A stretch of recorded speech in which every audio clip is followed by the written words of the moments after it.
has helped boost the WNBA's ratings, but some in the legacy media seem determined to turn her into a culture war villain. A USA Today column. Tyrus, what the heck is going on here? Welcome. Well, what we're seeing is we have a generational player that's coming into a league that has been dominated by a certain other type of player. We saw it when Michael Jordan came into the NBA. He was getting beat up and attacked because he flew in the air. He brought the dunk. He brought scoring and stuff, and there was more stationary league. But it wasn't about racism there. It was about passing the torch. Whereas Caitlin Clark has come in, and this is a league who has built their entire infrastructure on the color of your skin and who you sleep with. And she is neither of the things that they try to push.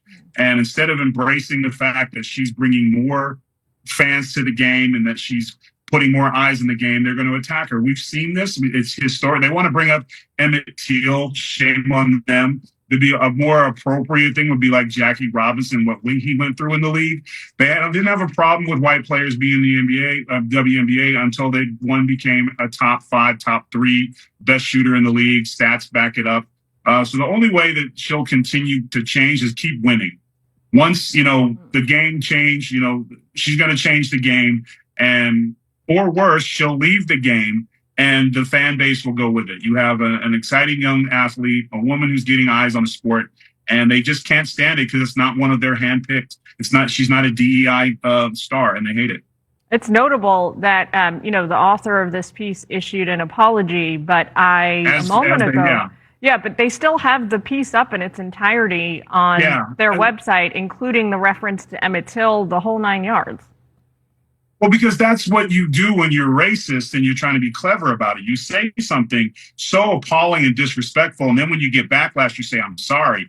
But that doesn't cut it. You didn't write a piece explaining the embarrassment and why you did that. It just, I'm sorry, I went too far with it. But again, it's like anything else. When you make an accusation, when you say bad things, that's front page news. And then when there's the retraction or the apology, it's either not written or it's the back page. Welcome to your iguana, too, by the way. Oh, yes, banana. That's my spine and tail iguana. Can we see her face? Yeah, sure. Is she camera shy? No, she's a little bit, but she's got really long claws, and she's got eggs growing in her belly, so she's a little. Well, congratulations to her. So you got to be she's little bellies. My hands are big, but see how big her little belly is. Yeah. You're gonna be a granddad. Yeah, and I see her little legs are black. They start to get colors, start to change when she's getting ready to lay. But I hadn't seen her in a few weeks, so I pulled her out, and then she started to fall asleep on my shoulder and left me a gift on my shoulder. Luckily, I did a quick outfit change back here. But I have like I said, this is my little critters. This is one of the hobbies that keeps me sane. We all got to have them. You're actually a big fan of lizards. Jillian, not so much, but. I just feel a little nervous. I don't know why. It's just my instinct. But she is awfully cute. Yeah, you're like 25 times the size of her. At least. Anyone to be afraid, it's her. Well, thanks to Tyrus, you for joining us, as well as Banana. Now she stole the show. You guys have a great weekend. You too, Tyrus. You too. We'll be right back. The segment begins with a bold and attention-grabbing claim that Caitlin Clark has not only entered the WNBA as a talented rookie, but has also dramatically boosted the league's television ratings, visibility, and overall public interest in a relatively short period of time. The speakers frame her as a rare, generational talent, someone whose influence extends beyond just her performance on the court and into the broader cultural and commercial landscape of the sport. However, alongside this praise, they point out a growing narrative within certain parts of the media that appears to cast her in a controversial or even negative light. This contrast between her positive impact and the criticism she receives becomes the central theme of the discussion. It raises important questions about how new stars are treated when they disrupt the status quo and whether media narratives always reflect performance fairly or are shaped by deeper cultural and social dynamics. As the conversation develops, one of the key ideas presented is that Clark's experience is not entirely unique in the history of sports. The speakers draw comparisons to past legends like Michael Jordan, who also faced intense physical challenges, criticism, and skepticism when he first entered the NBA. In Jordan's case, the resistance he faced was largely framed as part of the competitive nature of the game, a test of toughness and resilience that ultimately helped define his greatness.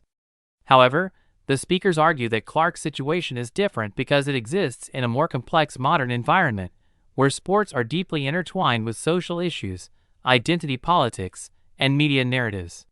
They suggest that instead of focusing purely on her skills and contributions to the game, some critics are framing her story through lenses that go beyond basketball, which they believe distorts the conversation. The discussion then shifts toward a critique of media behavior, particularly highlighting a controversial article that sparked backlash due to its tone and certain historical references.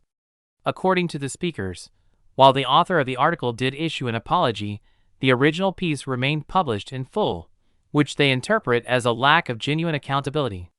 This leads to a broader criticism of how modern media operates, where sensational headlines and provocative opinions often gain widespread attention, while corrections, clarifications, or apologies receive far less visibility.